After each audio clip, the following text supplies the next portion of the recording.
Bienvenue dans Wife Mum Boss, le podcast pour les mamans extraordinaires qui jonglent avec brio entre les défis de la vie familiale, professionnelle et personnelle. Je suis Nora Marchand, coach familiale et conjugale, et surtout la Wonder Maman de Mathéo et grand-mère d'Ethan. Tous les deux sont autistes. Êtes-vous une maman surbookée qui jongle entre 1000 casquettes et qui cherche désespérément l'équilibre? Si oui, vous êtes au bon endroit. Ici, nous plongeons dans des conseils pratiques et des témoignages inspirants pour gérer votre quotidien. Au programme, mes douces, organisation et gestion du temps, développement personnel, votre bien-être en particulier et comment mieux gérer votre vie conjugale et familiale. Ma mission? Vous inspirer et vous outiller pour une vie plus épanouissante encore. Rejoignez Wife Mum Boss un mardi sur deux pour réveiller la femme audacieuse en vous. Célébrons ensemble votre parcours unique. Écoutez, apprenez, grandissez avec notre communauté bienveillante. Belle écoute mes beautés!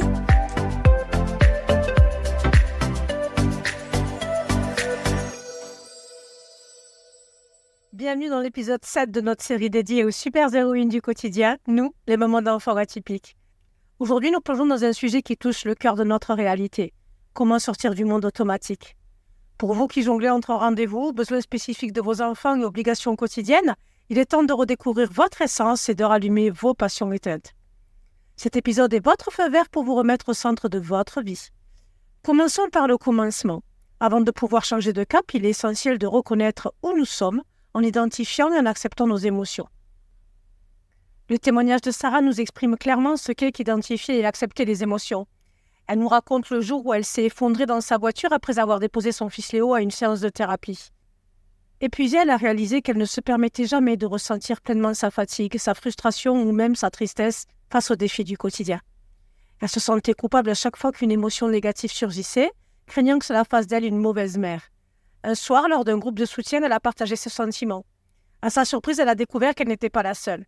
Ce moment a été un tournant. Elle a appris à accepter ses émotions sans jugement, reconnaissant qu'elles étaient des signaux et non des sentences.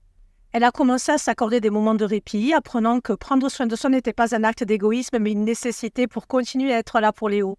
Retenez bien que Sarah a admis qu'elle était épuisée et frustrée, et ça a été extrêmement libérateur. Elle a réalisé que ses émotions n'effaçaient pas l'amour pour son fils. Elle signalait juste qu'elle avait aussi besoin d'attention. Une fois que nos émotions sont reconnues, mes douces, il est temps de passer à l'action en créant des moments pour soi, des espaces de respiration dans notre emploi du temps surchargé. De le tourbillon incessant de responsabilités quotidiennes où chaque minute est comptée et dédiée à répondre aux besoins des autres, il est facile de perdre de vue l'importance de se réserver des moments à soi. Cette négligence, souvent masquée par les louables intentions de dévouement familial et professionnel, mène insidieusement à un épuisement profond, sapant lentement les fondements de notre bien-être et nous éloignant des plaisirs simples qui font le sel de la vie. Prenons l'exemple de Laura, une maman dévouée et professionnellement accomplie, qui a vu sa vie se transformer par l'adoption de rituels personnels, de calme et de méditation.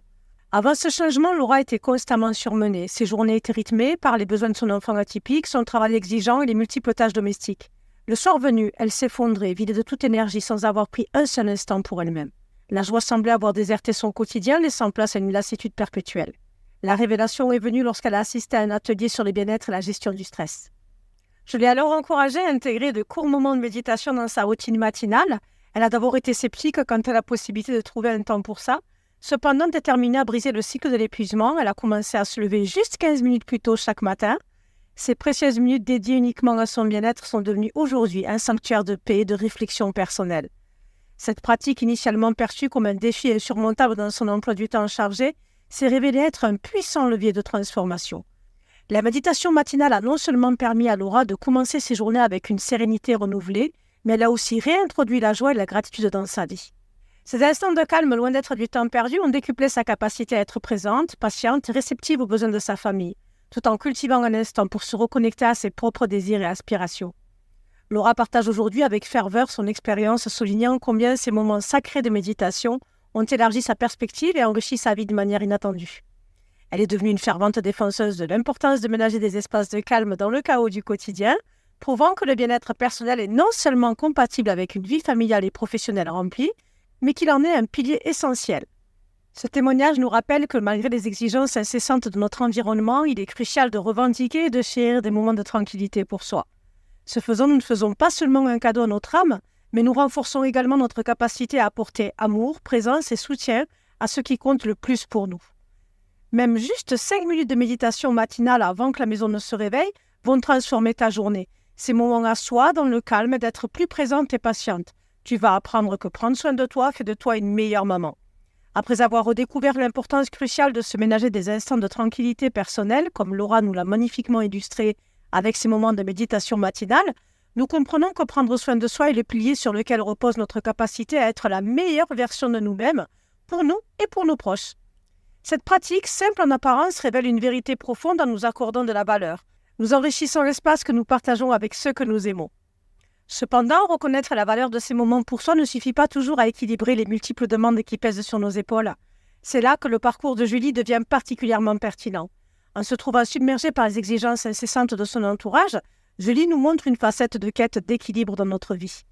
Pour sortir du mode automatique, il est crucial de redéfinir nos frontières et de fixer des limites saines. Découvrons cela avec Julie, mère de 2 filles, dont une avec des besoins spéciaux. Elle nous partage qu'apprendre à dire non a été une révélation. Non à trop d'engagement, oui à plus de qualité. Ça lui a redonné le contrôle sur sa vie. Julie se sentait constamment débordée, essayant de répondre à toutes les demandes, des rendez-vous médicaux de sa fille à ses engagements sociaux, en passant par les attentes de son travail. Elle a réalisé qu'elle n'avait pas dit non depuis des années, pensant que, quelque part, ça la rendrait défaillante. L'épuisement a atteint un point critique lorsqu'elle a oublié l'anniversaire de son partenaire. Un réveil brutal sur la façon dont elle gérait son temps et son énergie. En apprenant à établir des limites claires, Julie a non seulement gagné du temps pour elle, mais a aussi renforcé ses relations en mettant la qualité avant la quantité.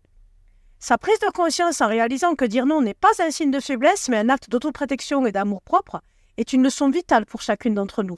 Elle a découvert que le fait de se fixer des limites lui a permis de redéfinir ses priorités et de concentrer son énergie sur ce qui est vraiment important, renforçant ainsi la qualité de ses relations et sa propre satisfaction personnelle.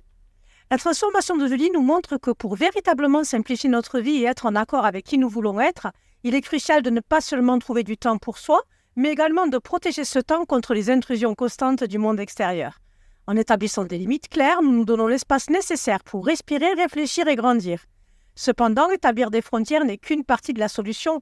La vérité est que même avec les meilleures intentions, les limites les plus claires, le chemin de la maternité, et surtout lorsqu'il est parsemé des défis uniques qu'implique l'éducation d'un enfant atypique, ne doit pas être parcouru en solitaire. La force réside dans la capacité à chercher et à accepter de l'aide, une réalité que beaucoup trouvent difficile à embrasser. La société nous bombarde souvent de messages que demander de l'aide est une faiblesse, particulièrement pour les mamans qui sont censées être des superwomen capables de tout gérer seules. Pourtant, l'histoire d'Anne, une mère qui a lutté avec le poids de l'isolement en élevant seul son fils autiste, nous montre une perspective édifiante. En effet, élever son enfant en tant que mère célibataire l'a souvent fait se sentir profondément isolée dans sa lutte. Elle avait l'impression que demander de l'aide signifierait admettre un échec. Tout a changé quand son fils a rencontré des difficultés à l'école et elle ne savait plus vers qui se tourner. C'est en atteignant ce point de rupture qu'elle a réalisé qu'elle ne pouvait plus continuer seule. En cherchant activement de l'aide, que ce soit à travers des groupes de soutien, des amis ou la famille, Anne a non seulement allégé son propre fardeau, mais a également ouvert la voie à une vie plus riche pour elle et son fils. Accepter de l'aide n'a pas diminué sa force, au contraire, ça l'a multipliée. Sur le conseil d'une amie, elle a rejoint un groupe de soutien local et a commencé à accepter l'aide de ses proches. Cette ouverture a non seulement allégé son fardeau, mais a aussi apporté des améliorations notables dans la vie de son fils. Anne souligne l'importance de la communauté et du soutien, montrant que la force réside souvent dans la vulnérabilité. L'acceptation de l'aide extérieure n'est pas une fin en soi, mais un pas de plus vers une vie alignée avec nos véritables besoins et désirs.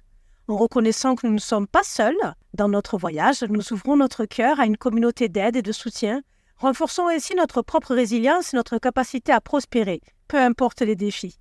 Aucune super-héroïne ne devrait agir seule. Il est temps d'élargir notre cercle de soutien mes beautés.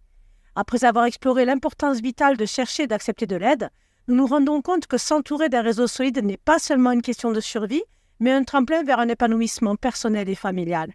Cela nous conduit naturellement à l'étape finale dans ce voyage de simplification de vie et de redéfinition de soi. Reconnaître que nous faisons partie d'une communauté prête à nous soutenir dans les moments difficiles nous permet de nous ouvrir à une gratitude plus profonde pour notre vie avec tous ses hauts et ses bas. C'est ici que l'histoire de Magali prend une résonance particulière. Magali, dont l'un des jumeaux est diagnostiqué avec un TDAH, partage comment la tenue d'un journal de gratitude a transformé sa vision de la vie. Dans le chaos joyeux mais épuisant de la vie avec des jumeaux, elle a découvert cette pratique transformante qui lui a permis de voir la lumière même dans les jours les plus sombres. Magali nous montre qu'au milieu du tourbillon de la parentalité, des rendez-vous médicaux, des séances de devoirs et de la gestion des crises, il est possible de trouver de la beauté et de la joie. En commençant à tenir un journal de gratitude, elle a créé un espace pour reconnaître et célébrer les petits miracles de chaque jour. Chaque soir, malgré la fatigue, elle prend le temps de noter 3 choses pour lesquelles elle est reconnaissante. Cette pratique simple a eu un effet profond, non seulement sur sa propre santé mentale, mais a aussi influencé positivement l'atmosphère de son foyer. Ça l'a aidé à voir au-delà des défis quotidiens et à reconnaître la beauté et les moments de joie souvent occultés par le stress et l'agitation. Cette habitude, loin d'être une énième tâche sur sa longue liste de choses à faire, est devenue un rituel cher, un moment de calme et de réflexion dans le tumulte de sa vie. Ça l'a aidé à voir la beauté dans son chaos. Elle m'a raconté comment cette perspective renouvelée l'a aidé à apprécier les moments de connexion et de bonheur simple avec sa famille, transformant même la manière dont ils communiquent et interagissent les uns avec les autres. En instaurant une atmosphère plus sereine et reconnaissante à la maison, Magali et sa famille ont appris à naviguer ensemble dans leur chaos quotidien avec plus de joie et de résilience. L'histoire de Magali clôt magnifiquement notre exploration sur la manière de redéfinir qui nous voulons être et de prioriser notre vie en conséquence. Magali nous rappelle ici que même dans le chaos, il y a toujours de la lumière à trouver. En reconnaissant la valeur de chaque moment, même dans le chaos, et en célébrant nos succès, grands et petits, nous réaffirmons notre engagement envers une vie vécue avec intention et gratitude. Cette pratique de reconnaissance et de célébration nous ramène à l'essence même de notre voyage, se réapproprier notre vie, simplifier notre engagement pour refléter ce qui compte vraiment et marcher chaque jour avec un cœur reconnaissant. En conclusion, mes chéris, sortir du mode automatique ne signifie pas révolutionner votre vie du jour au lendemain. C'est plutôt un voyage, une série de petits pas vers un équilibre où vous vous sentez vivante, appréciée et épanouie. Vos défis sont uniques, mais votre force, votre amour et votre résilience le sont tout autant. Rappelez-vous, prendre soin de soi n'est pas un luxe, c'est une nécessité. Dans cet épisode 7, nous avons exploré ensemble le voyage de reconquête de soi pour les mamans surbookées d'enfants atypiques. À travers des témoignages touchants et des conseils pratiques, nous avons découvert comment identifier et accepter ses émotions avec Sarah. Nous avons appris l'importance de reconnaître et d'accepter nos émotions pour mieux prendre soin de nous et de nos proches. Créer des moments pour soi avec Laura qui nous a montré qu'accorder quelques minutes de méditation chaque matin peut transformer notre journée et renforcer notre patience et présence. Fixer des limites saines avec Julie qui a souligné comment dire non et établir des frontières claires nous permet de reprendre le contrôle de notre vie et d'accorder la priorité à ce qui compte vraiment. Chercher et accepter de l'aide. Anne a partagé l'importance de solliciter du soutien, nous rappelant que demander de l'aide n'est pas un signe de faiblesse, mais un acte de courage et un pas vers l'équilibre. Se reconnaître et se célébrer, enfin, avec Magali qui nous a inspiré à chercher la gratitude dans notre quotidien, transformant notre perception des défis et illuminant notre vie de joie et d'appréciation.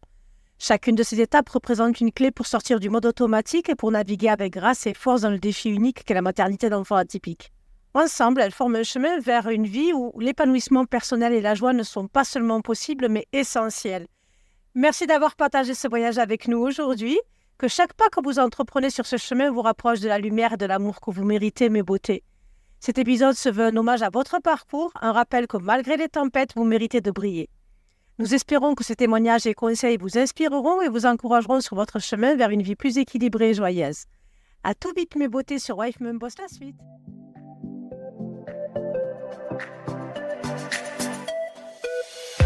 Merci d'avoir écouté Wife Mum Boss. Ensemble, nous grandissons et nous nous renforçons.